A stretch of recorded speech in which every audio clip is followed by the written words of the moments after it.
Hello everyone, let's discuss today's The Hindu editorial page.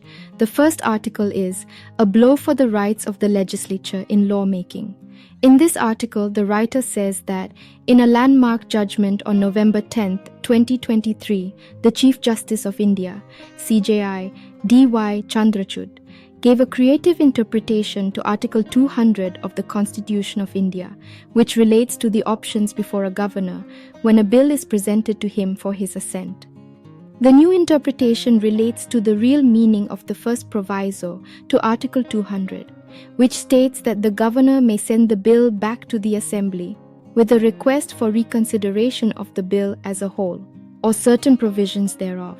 If the Assembly passes the bill with or without amendments, the governor shall not withhold assent from the bill. There has been considerable confusion about the meaning of Article 200 and this proviso. Most commentators of the Constitution have held the view that the governor's power to withhold assent under this article has a finite nature, and once assent is withheld, the bill dies a natural death.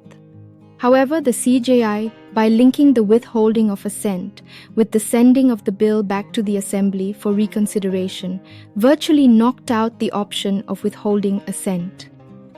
The decision of the top court has brought greater clarity to Article 200, and governors will have to quickly take a decision on the bills.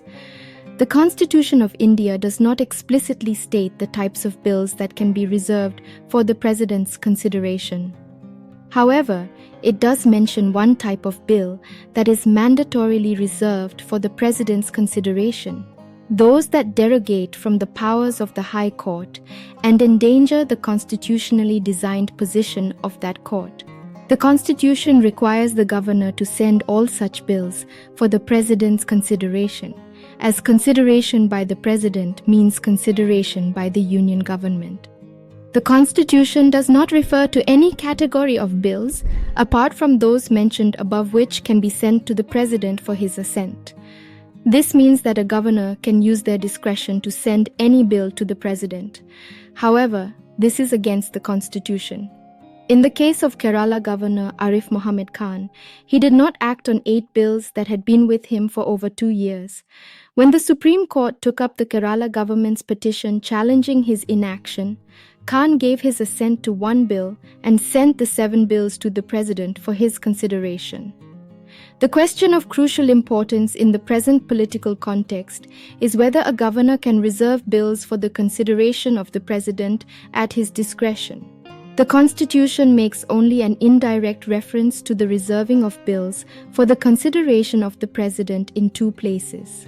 Article 213 deals with the ordinance-making power of governors, and Article 254. The words "deemed it necessary" indicate the making of judgment by the governor in terms of the constitutional scheme of the power of legislative division. In conclusion, a governor cannot send to the President for assent bills exclusively on the state subject, or bills on concurrent subjects if they contain provisions repugnant to an existing central law. The President has no jurisdiction to scrutinize and give assent to a bill exclusively on a subject in the state list due to the federal scheme of legislative division. Therefore, it is concluded that a governor cannot send bills exclusively on the state subject or bills on concurrent subjects if they are not in accordance with the Constitution. The next article is Grassroots Democracy as a Bulwark Against Maoists. In this article, the writer says that the assembly elections in Chhattisgarh have been conducted and scrutinized, with tribal votes playing a significant role in the calculations of each political party. Tribal voters hold a 34% share in the state's government, and the Maoist insurgency currently thrives in tribal regions, particularly in Basta. Tribals form the main cadre base of the movement, and elections in these Maoist strongholds have always been affected by violence. Democracy in Maoist-affiliated areas, such as Bijapur and Konta, has been as low as 3% to 4%. This low turnout can be attributed to various issues that shaped the issues on which political parties contested. However, no single issue addressed the challenge of resolving the Maoist conundrum. Democracy has varied connotations for the tribal population inhabiting these regions with the ongoing Maoist insurgency. The Maoist perspective on boycotts may suggest that the insurgents forced the very people to quit the most effective tool towards empowerment, that is, not participating in the democratic process. This call-out is essential to establish the sham that Maoists are for the people's cause. In the present context, what the Maoists attempt to achieve by running their parallel government of Jantana Sarkar has no feet to stand on in the mid and long term. Election issues vis-à-vis tribals were predominantly religion-based conversions. The issue was seen as a manufactured agenda by political players to divert attention from the basic issues. With enhanced awareness leading to tribal assertions, tribals now aspire for the rights guaranteed by the Constitution.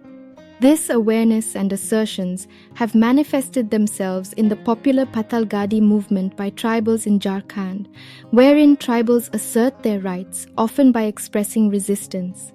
On the issue of the provisions of the Panchayats, Extension to Scheduled Areas Act (PISA), modalities to execute the same were not brought out clearly.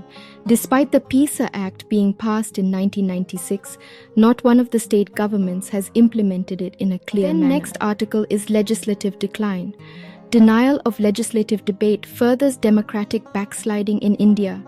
In this article, the writer says that the security breach in Parliament last week, involving an attempt by individuals to highlight unemployment, and the union government's response have been deeply problematic. The government's stymied debate on this issue and the chair's refusal to respond to an unprecedented high number of suspensions of opposition legislators have been in line with its disregard for democracy. As many as 78 opposition members were suspended on Monday and 92 were suspended earlier, nearly matching the 94 suspensions overall since 2014. The hallmark of a functioning democracy is deliberation, where elected legislators debate and discuss issues of public import and seek solutions to citizens' concerns. Recent parliamentary sessions during the National Democratic Alliance's tenure have seen multiple attempts at browbeating the opposition, getting bills passed without adequate discussion, disallowing amendments on merit, and underutilizing standing and parliamentary committees. Legislative business and legislative work have been given short shrift, while the tricks by legislators in both the Treasury and opposition benches and one-upmanship through the use of suspensions have dominated proceedings. These actions have compelled global democracy reports by research institutes such as VDEM Institute to characterize India's democracy as an electoral autocracy. The use of the draconian unlawful activities prevention Act to intentionally target dissenters has fallen into the pattern of a deliberate equation of dissent with terror. The recent actions by the government contribute further to the backsliding of democracy in India, making these developments a matter of serious concern. The next article is Unseemly Turn. Kerala's governor-government conflict should not result in belligerent protests. In this article, the writer says that the conflict between the governor and the Left Democratic Front government in Kerala has escalated due to sharp political and ideological differences. Raj Pawan's relationship with other regimes, including those run by the Bharatiya Janata Party, has been contentious, leading to frequent protests. The issue stems from the appointment of right-wing sympathizers to the Senate and complaints about political interference in universities. In recent cases, the University of Calicut saw dramatic scenes as activists of the Students' Federation of India (SFI) put up posters against the Governor-Chancellor. The governor accused Chief Minister Pinarayi Vijayan and the state police of being behind the poster campaign against him. Court judgments have highlighted the partisan role played by unelected governors in undermining elected regimes. The Supreme Court of India recently set aside a reappointment for a vice-chancellor in Kannur University on the grounds of unwarranted government interference. However, responding to such situations through organized protests is not advisable. Chief ministers should instruct their supporters to avoid street protests that turn belligerent. One solution could be legislation removing governors as chancellors or transferring their powers to another authority. However, bills containing such changes are not likely to get governors' assent, making legal redress difficult for those grieved by the arbitrary use of the governor's powers. A long-term solution could be a statutory prohibition on governors being chancellors of state universities.